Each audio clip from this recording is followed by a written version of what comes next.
Welcome to Lit Soundboard, where stories speak and literature comes alive. I Know Why the Caged Bird Sings, Maya Angelou's autobiographical work. The book chronicles Angelou's childhood in the racially segregated American South. Sent to live with her grandmother in Arkansas, young Maya faces racism, abandonment, and sexual trauma that leave her withdrawn and silent for years.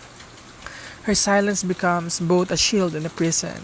Yet through the love of strong women, especially her grandmother and the teacher Mrs. Flowers, and her discovery of literature, Maya slowly reclaims her voice. Psychologically, the autobiography traces a journey of healing. Trauma shapes Maya's self-worth and identity, but language becomes her lifeline. Word allows her to make sense of pain and reclaim power over her story. Angelou shows that recovery is not instant, it is gradual, fragile, and deeply personal.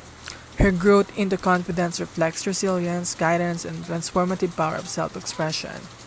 In the end, I Know Why the Caged Bird Sings is a testimony to survival. It reminds us that while oppression may silence the body, the spirit, once nurtured, can learn to sing again.